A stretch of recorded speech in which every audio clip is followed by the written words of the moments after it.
Hi guys, this is Mirashi Gautam welcoming you all to a brand new video. मैंने 2 videos बनाए थे OSM checking से related. मैं इसके ऊपर और फर्दर कुछ भी नहीं करने वाली थी क्योंकि मैं बिल्कुल होप हार चुकी थी until this one idea came into my mind. See, पहले तुम ये वाली एक स्कोर कार्ड देख लो एक इंसान का, एक लड़की का। इसने मेरे को पर्सनली मेरे डीएम में भेजा एंड आई वॉज शॉक्ड भाई कि भाई जिस बंदी के फिजिक्स में 94, फिजिक्स में 94 भाई अच्छे अच्छों के नहीं बन पाते। बहुत जो टॉपर होते हैं ना, जो साल भर पढ़ते हैं घिस के बिल्कुल, उनके बनते हैं फिजिक्स जैसे सब्जेक्ट में 94। मेरा पेपर पूरा प्योरली थ्योरी बेस्ड था, मेरे 57 मार्क्स बने, ठीक है ना। अपनी बता रही हूँ, मैंने भी पढ़ा है वो सब्जेक्ट, ठीक है। अगली की बायो में आरटी दे दी। जो हमारी बायो है ना क्लास 12th की, अगर उसे कोई 10वीं क्लास का बच्चा भी सॉल्व करने, ये हम सब 12वीं में मतलब 10वीं पास करके हर कोई आया है, सबने रिप्रोडक्शन वाला चैप्टर पहले पढ़ा है, सबने हेरिडिटी वाले चैप्टर में कुछ ना कुछ जेनेटिक्स का पहले पढ़ रखा है।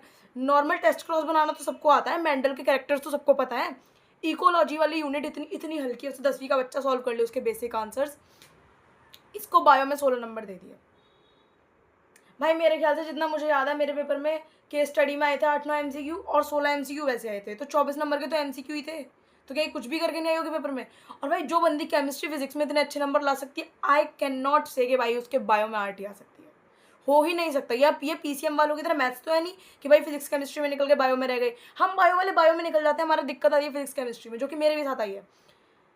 कैसे कोई बच्चा फिजिक्स ओ क्या बायो में रह सकता है भाई? 10वीं के बच्चे को हमारे बायो का पेपर सॉल्व करने को तो ना, 12वीं का वो भी पास हो जाएगा। नॉट सेइंग कि उसके फुल आ जाएंगे, पास हो जाएगा वो भी। इतनी आसान बायो है क्लास 12th की, ऐसा कुछ तोप नहीं है बायो 12th क्लास की।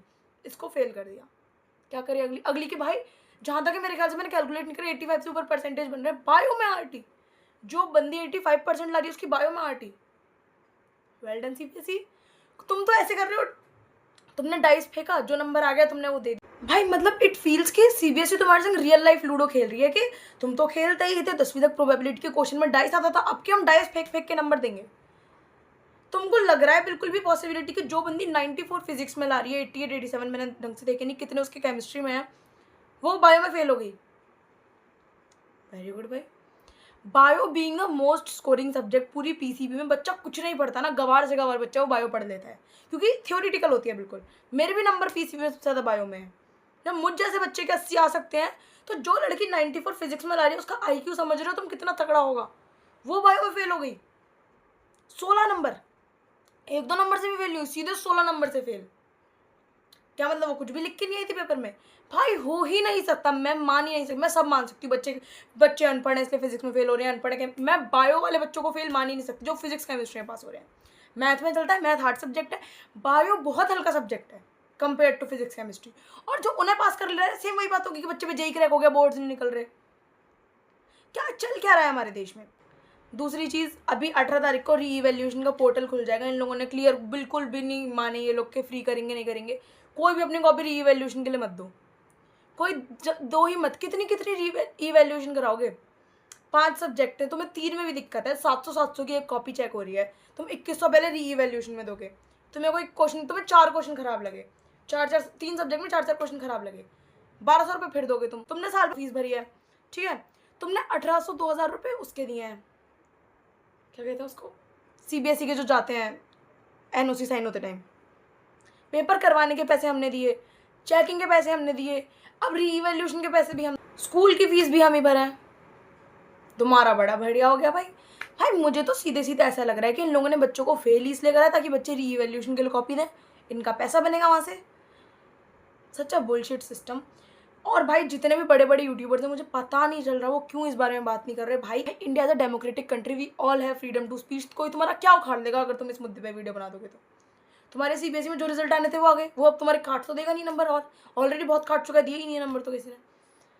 ठीक है, बट जो भी है, या तो देखो तुम पे 2 ऑप्शन है, या तो तुम अपने नसीब को एक्सेप्ट करके शांत बैठ जाओ, अपनी कॉपी री इवेल्यूशन के लिए दे दो और पैसा फूको करवा लोगे, और उसमें भी नंबर नहीं बढ़ते, दोबारा अपीयर करो, जिनको फेल है वो दोबारा अपीयर करो, एनआईओएस से करो, किसी से भी करो, ठीक है। और दूसरा मेरे दिमाग में भी रैंडमली क्लिक हुआ, ये मेरे को एक कमेंट आया था एक जूनियर का, please don't switch your board to CBSE, please don't, I request. बहुत बहुत घटिया बोर्ड हो चुका है ये। मैं बचपन से पढ़ी हूँ उसमें, from class nursery to 12th मैंने पूरी अपनी एजुकेशन सीबीएसई बोर्ड से कंप्लीट करी है। जो मेरे संग इसने 12वीं में करा है, मेरे संग, मेरे बैच वाले बच्चों के संग, this is the most shittiest thing a board can ever do, ठीक है। और दूसरी चीज़ भाई, मैंने अपने एक्स हैंडल पे मैंने नया नया ट्विटर वगैरह मैंने आज तक कभी नहीं चलाया, एज टू वर्ड कभी नहीं। मैं सारे सोशल मीडिया पे एक्टिव हूँ, मेरी फेसबुक आईडी सब कुछ है मेरी। मैंने ट्विटर एक्स जिसको आप बोलते हैं वो आज तक कभी नहीं चलाया, but today I made ID on that. ठीक है, नई आईडी बनाई है मैंने। This is the tweet that I did. इसको जाके सपोर्ट करो, जितने भी क्रिएटर्स हैं, फिजिक्स वाला, नेक्स्ट टॉपर की टीम, जितने भी हमारे साथ खड़े हैं, प्लीज़ सपोर्ट अस। और अब भाई मैं लिख के दे रही हूँ, डिजिटली जब तक ये करोगे ना, कुछ भी रिजल्ट नहीं निकलने वाला, कुछ भी नहीं, बिल्कुल ऐसे शून्य निकलेगा। भाई दूसरे देशों में ना जो जेनजी होते हैं ना वो सरकार बदल देते हैं, तो हम क्या एक रीवैल्यूएशन फ्री में नहीं करा सकते? प्लीज़ सारे यूनिटी दिखाओ, जितने भी लोग। सीबीएसई का मेन हेडक्वार्टर दिल्ली में है, ठीक है, आई एम फ्रॉम गाजियाबाद। जितने भी लोग गुड़गांव, फरीदाबाद, दिल्ली एनसीआर के बेसिकली जितने भी रीजन है, मेरठ भी पास नहीं है, प्लीज़ सब लोग किसी भी कुछ भी डिसाइड करो। कोई टीचर डिसाइड करे, फिजिक्स वाला की टीम डिसाइड करे, कोई भी बड़ा इन्फ्लुएंसर जो भी डिसाइड करे, प्लीज़ कुछ भी करो, फिजिकल प्रोटेस्ट करो, तभी कुछ रिजल्ट मिलेंगे। I am here with you all. मैं सबसे पहले जाऊँगी उस प्रोटेस्ट में। बस तारीख 2 दिन की नहीं होनी चाहिए, एक 18 तारीख की, एक 20 तारीख की। मेरे दोनों दिन सीयूईटी का पेपर है। मैं उसके बाद, उससे पहले, उसके बीच में 19 तारीख को मैं हर टाइम फ्री हूँ। मैं इनजस्टिस नहीं बर्दाश्त कर सकती भाई। जो लाइक चीटिंग सह रहा है ना वो भी चीटर है, ठीक है। ओके, सो हाँ, I request all the authorities to, क्या बोलते हैं, ऑर्गेनाइज अ फिजिकल प्रोटेस्ट। क्योंकि भाई जब दूसरे देशों में सरकार बदल सकते हैं जेनजी, तो यहाँ पे एक री इवैल्यूएशन फ्री में करा सकते हैं। हमारे हाथ में बहुत कुछ है। सोशल मीडिया की पावर दिखाई है, इसलिए सीबीएसई 2 बार ट्वीट कर चुका है कि री इवैल्यूएशन होगी। सबको पता है री इवैल्यूएशन आज से 20-25 साल से चल रही है री इवैल्यूएशन, या फिर जब से भी चल रही है, पहले भी होती है, ये पहली बार नहीं हो रही। हम फ्री में करवाएंगे पर उसको, ठीक है। और ये तभी हो सकता है भाई, देखो आई नो लड़कियों के घर वाले उनको नहीं भेजेंगे, मेरे वाले भेज देंगे, मैं लड़ भिड़ के आ जाऊँगी कैसे भी। लड़कों के तो भेजेंगे, लड़के भी तो है इस बोर्ड में।